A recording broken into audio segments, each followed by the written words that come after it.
వేసవి సెలవులు ముగిశాయి. పిల్లలు బడిబాట పట్టారు. అయితే ఈ సంవత్సరం గత సంవత్సరం సంబంధించినటువంటి గత బీఆర్ఎస్ ప్రభుత్వంలో ఉన్నటువంటి సుమారు 144 ఏకోపాధ్యాయ స్కూల్కి సంబంధించినటువంటి బడులు మూతపడడం జరిగింది. అయితే అట్ ద సేమ్ టైం ఇప్పుడున్న కొత్త గవర్నమెంట్ కూడా అంటే రేవంత్ రెడ్డి సర్కార్ కూడా అంటే మూతపడినటువంటి బడులను కూడా అయితే ఏదైతే ఉన్నాయో బడులన్నీ రాష్ట్ర వ్యాప్తంగా తెరవాలని చెప్పేసి ఒక ఆదేశం జారీ చేశారు. ఇందులో భాగంగా మహబూబాబాద్ జిల్లా వ్యాప్తంగా అయితే 898 మంది స్కూల్స్ ఉండగా దాంట్లో 144 స్కూల్స్ మొత్తం మూతపడ్డాయి. అయితే ఈ బడిబాట కార్యక్రమం కూడా సంబంధించినటువంటి రిజల్ట్ ఏ విధంగా ఉంది? గత జూన్ 3 తారీఖు నుంచి ఈ నెల 20 తారీఖున బడిబాట కార్యక్రమం చేపట్టారు. దీంట్లో పిల్లల సంఖ్య గణనీయంగా పెరిగిందా, తగ్గిందా?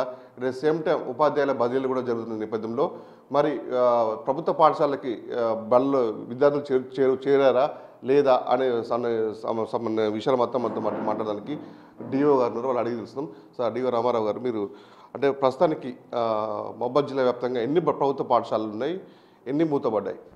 సార్, మహబూబాబాద్ జిల్లా వ్యాప్తంగా 809 పాఠశాలలు ఉన్నాయి సార్.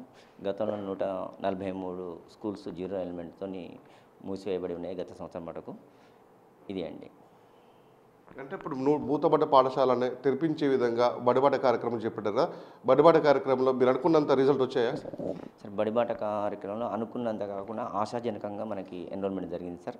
దాంట్లో మనకి 4097 మంది విద్యార్థులు ఈ సంవత్సరం ఎన్రోల్మెంట్ జరిగింది. అయినప్పటికీ ఇది బడిబాట అయిపోయినప్పటికీ కూడా ఒక పక్కన మా ఉపాధ్యాయులు ప్లస్ ప్రధానోపాధ్యాయుల బృందము ఇంకా ఎన్రోల్మెంట్ పెంచుకోవాలి, మన ఊరికి మనం కాపాడుకోవాలి, మన ప్రభుత్వ పాఠశాలను బలవంతంగా తయారు చేయాలనే ఉద్దేశంతో వాళ్ళు ఒక పక్కన స్కూల్ టైమింగ్స్ అయిపోయిన తర్వాత కొన్ని స్కూళ్ళలో ఆఫ్టర్ టైమింగ్స్ అనేది ప్రతి గడప తిరుగుతున్నారు. విలేజ్ ఎడ్యుకేషన్ రిజిస్టర్ని ఫాలో అవుతున్నారండి. గౌరవ సెక్రటరీ, డైరెక్టర్ అండ్ గౌరవ డిస్ట్రిక్ట్ కలెక్టర్ ఆదేశాల ప్రకారం ఆ విధంగా విద్యాశాఖ కొద్దిగా ముందడుగు వేస్తుంది. మా ఉపాధ్యాయులలో కూడా ఆత్మవిశ్వాసం పెరిగిందండి. అది బడిబాట కార్యక్రమం తూతుమంతంగా చేస్తున్నారు. కొన్ని ఏజెన్సీ ప్రాంతాల్లో అసలు ఒకే ఉపాధ్యాయుడు ఉన్నాడు, కనీసం విద్యార్థుల సంఖ్య కూడా పెరగలేదు. ఉపాధ్యాయుడు ఖాళీగా వస్తున్నాడు, ఖాళీగానే వెళ్ళిపోతుందని చెప్పేసి కొంతమంది ఫిర్యాదు చేసే సందర్భాలు. వాటి విషయంపై మీరు ఎలాంటి చర్యలు తీసుకుంటారు? దాని పురోగతి ఏ విధంగా ఉండబోతుంది?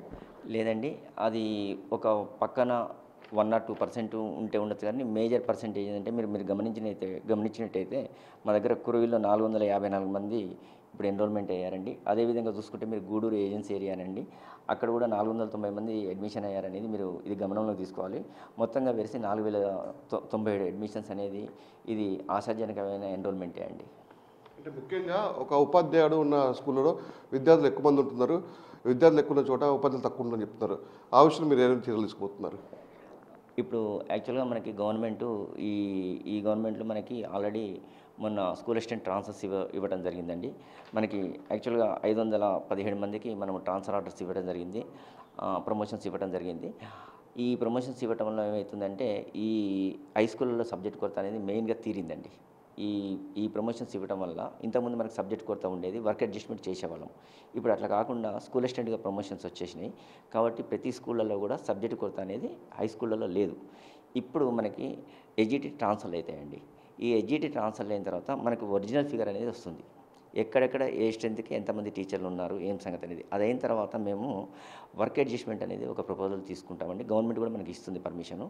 దాని ప్రకారము మనకి నీడీ స్కూల్స్లలో ఎన్రోల్మెంట్ బేసిక్ ప్రకారం పెట్టుకొని మనం అక్కడ టీచర్ని అడ్జస్ట్మెంట్ చేస్తామండి.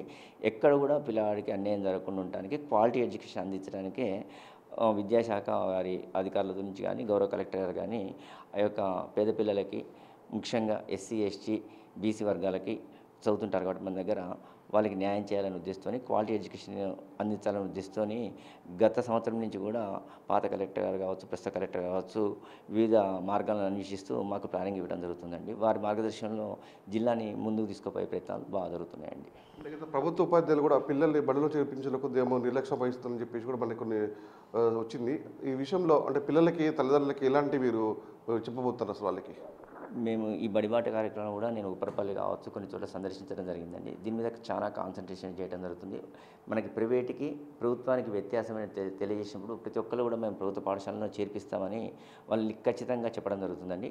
కేవలం వాళ్ళకి వ్యత్యాసం తెలియజేయడంలోనే విఫలం కావడం జరుగుతుంది. దాన్ని కూడా మా టీచర్స్కి చెప్పడం జరిగింది. What is the private, what is the government అనేది ఒక యూనిఫామ్ లెవెల్లో ఉంటుందండి. సపోజ్ మనం ఎండిఎంఏ తీసుకోండి, మీకు మధ్యాహ్నం పూట ఒక స్కూల్లో వంకాయ కూర వండారనుకోండి, సాంబార్ పెట్టారనుకోండి, జిల్లా మొత్తం కూడా రాష్ట్రం మొత్తం కూడా అదే మెనూ ఉంటుంది. ప్రైవేట్ అంటే మీ ఇంట్లో ఒక కూర, నా ఇంట్లో ఒక కూర వండుకుంటామండి. ఈ విధమైన మనం వ్యత్యాసం చెప్తున్నాం. అదే కాకుండా మనకి ఇన్ టైంలో 12వ తారీఖు నాడు యూనిఫామ్స్ అనేది ఈ సంవత్సరం 12వ తారీఖు నాడు అందించడం అనేది ఇన్ని జతలు అంటే ఒక్కొక్క జతనే కానీ ఇంతమంది విద్యార్థులకు అందించడం అనేది ఆషామాషి విషయం కాదు.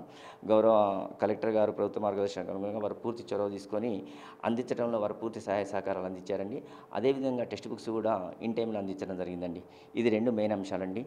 ఇది గవర్నమెంట్కును ప్రైవేట్కును వ్యత్యాసము. ప్రైవేట్లలో మీరు ప్రతిదానికి టైకి కావచ్చు, బెల్ట్కి కావచ్చు, షూస్కి కావచ్చు, పుస్తకాలకు కావచ్చు, ఫీజులు కావచ్చు, ఇవన్నీ కూడా మేము వివరించి చెప్పడం జరుగుతుందండి.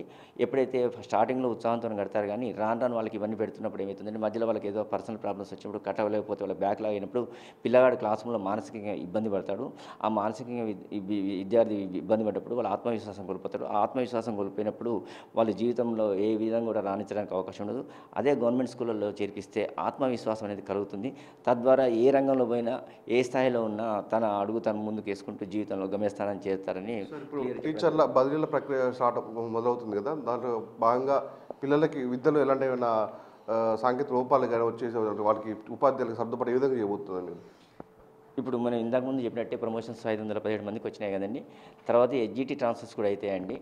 ఈ ఎస్జిటి ట్రాన్స్ఫర్స్ అయిన తర్వాతనే మనకి వస్తుంది. ఇప్పుడు ఇక్కడ ఎలాంటి ప్రాబ్లం లేదు ప్రస్తుతానికి నడుస్తున్నది. మేము ఆల్రెడీ కూడా గత సంవత్సరం కావచ్చు, ఈ సంవత్సరం రీఓపెనింగ్ కావచ్చు, జూమ్ మీటింగ్ల ద్వారా మేము జూమ్ కాంటాక్ట్ చేస్తామండి. ఎంఈఓలకి, ఎంఎన్ఓలకి, కాంప్లెక్స్ హెడ్ మాస్టర్లకి ప్లస్ ఈ మూమెంట్లో మేము కండక్ట్ చేసుకుంటూ జూమ్ మీటింగు ఏదైనా అత్యవసరమైతే ఆ మూమెంట్లో మీరు ఓవరాల్గా ఇన్స్ట్రక్షన్స్ ఇచ్చేసి కాంప్లెక్స్ లెవెల్లో ఒక లిస్టు తయారు చేసుకోండి. లేదా మండల్ లెవెల్లో ఎక్సెస్ ఎక్కడైతే ఉన్నారో పిల్లలు ఎన్రోల్మెంట్ కన్నా ఎక్కువ ఉన్నారో అక్కడి నుంచి అడ్జస్ట్ చేసుకోండి. అవసరమైతే హై స్కూల్ ఇద్దరు నుంచి ఉన్నప్పుడు టీచర్ ఒకే సబ్జెక్ట్ మీద వాళ్ళని అడ్జస్ట్ చేసుకొని ఆ పీరియడ్ చెప్పించుకోండి. ఎక్కడ కూడా సిలబస్ ఆగొద్దు అనేది మనం ఖచ్చితమైన ఇన్స్ట్రక్షన్స్ ఇవ్వడం జరిగింది. దాన్ని ఫాలో అవుతున్నారు. గత సంవత్సరం నుంచి కూడా దాని ఫలితమే మనకి రిజల్ట్స్ వస్తున్నాయండి. ఇప్పుడు చివరిగా మూతపడ్డ పాఠశాలను అంటే త్వరితగతిన ఇప్పటి వరకు అన్ని అందుబాటులోకి తీసుకొచ్చారు. అంటే మనకి స్టూడెంట్స్ అక్కడ విలేజ్ ఎడ్యుకేషన్ రిజిస్టర్ ప్రకారము ఆ విలేజ్లో కావాల్సినంత సంఖ్య ఉండి ఆ సంఖ్య ఇతర మార్గాలకు వెళ్తున్నప్పుడు మన గవర్నమెంట్ స్కూల్ వైపు అంటే మన గవర్నమెంట్ మీన్స్ ఇక్కడ గవర్నమెంట్, జిల్లా పరిషత్తు ఇవే కాదండి, ఎనీ వెల్ఫేర్ ఇన్స్టిట్యూషన్లో కూడా ఆ విద్యార్థి ఎన్రోల్మెంట్ అయి ఉన్నప్పుడు అది మన గవర్నమెంట్ స్కూళ్ళల్లో ఎన్రోల్మెంట్ అయినట్టే లెక్క. కాబట్టి అక్కడ అంతటా ఎన్రోల్మెంట్ అయ్యాక మన బడి జీరో ఎన్రోల్మెంట్ స్కూల్ ఉన్న దగ్గర విద్యార్థి లేకపోతే అది ఓపెన్ చేసే ప్రక్రియలో భాగంగా ఇంకా మా రెగ్యులర్ స్కూల్కి వస్తారు. డే స్కాలర్ స్కూల్ అంటారండి. అవి రెసిడెన్షియల్ స్కూల్స్. తల్లిదండ్రుల ప్రేమ కోల్పోకుండా ఇటు వచ్చే వాళ్ళు ఉంటే వాళ్ళతో ఒకళ్ళు ఇద్దరు ముగ్గురు వచ్చినా సరే స్కూల్స్ ఓపెన్ చేసే ప్రక్రియ కోసం మేము దానికి ప్రయత్నాలు చేస్తున్నామండి. మొత్తానికైతే అంటే ఈ సంవత్సరం అంటే గత ప్రభుత్వం చేసినట్టు తప్పిదాలని ఈ ప్రభుత్వం దాన్ని తీసుకొని 184 పాఠశాలలు మొత్తం మూతపడ్డని తెలుస్తుంది. ఇప్పటికే అన్ని పాఠశాలలు తెరిచేందుకు మొత్తం ప్రభుత్వం సిద్ధమని చెప్తున్నారు. అట్ ద సేమ్ డే బడిబాట కార్యక్రమంలో కూడా పోయిన సంవత్సరం కంటే ఈ సంవత్సరం గణనీయంగా విద్యార్థులు ప్రభుత్వ పాఠశాలలు చేరుతున్నారు.